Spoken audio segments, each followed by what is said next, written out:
We're here today with Jennifer Sunbell. We did this really interesting session, and what was interesting was that we didn't exactly do facial capture, but part of what the developer wanted was to be able to take Jennifer's facial expressions, and then they were going to reanimate it in the game later on so that this would work. And what we did to start with for this character that's going to be a recurring character, from your perspective and all the things you had to do, how did you deal with all of this?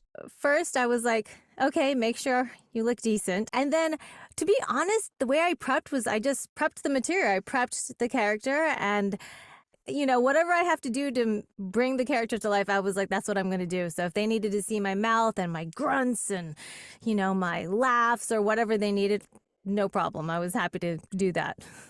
Did you really concentrate on, like, the first thing you had to do is deliver the voice? Did you split your time and your mental time between visual and audio? I don't know that I necessarily split anything. I just really focused on being true to her and to whatever was being done at that moment. So if it was a fight, then I wanted to make sure that not only am I doing the physical sound of it, but that I guess, yeah, making sure that my body emulates what I'm doing. I think in general, that just brings a better performance as well.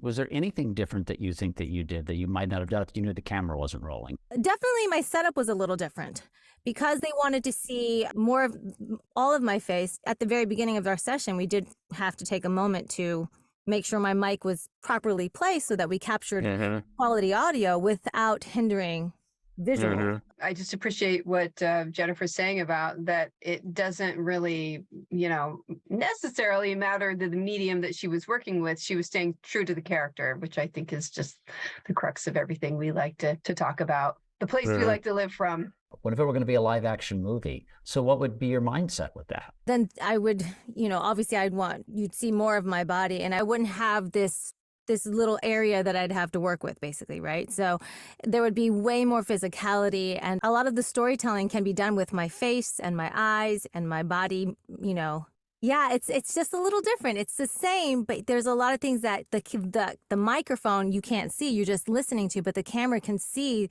that twitch of your eyebrow or, the quiver of your lip, depending on what's going on. So a lot of that would be incorporated for sure. And I think because I also do on camera, maybe that's also why I felt comfortable with the camera being on and not thinking too much about it, because I do on camera. So I got an idea. Let's take a look at some of what you did so that people can kind of see what this was. All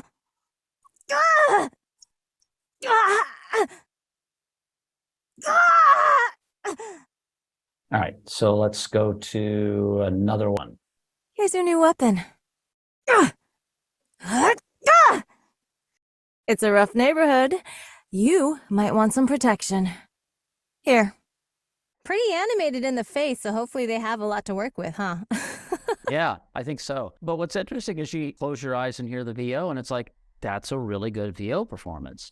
That's why it's curious to me, how much you are splitting this, or why I asked the question before, or how much you're concentrating on the VO, and then whatever the camera is whatever the camera is. No, I think I was just focusing on the VO, and that's just me. So if you were doing just a straight VO session without camera, how close would that be to what you would do? I think it'd be very, very close. I mean, for me, physicality is so important. So if it's a tough character, I immediately change my stance, and I'm, if it's a bit more prim and proper, then I'm going to put my shoulders back and my head is a little higher. So I guess moral of the story is just stay true to the character, and what happens, happens. Right. Yeah. Jennifer, this was wonderful. Thank you very much for a very interesting and productive session, and something that we don't always get to do. All right, everyone. Thanks again.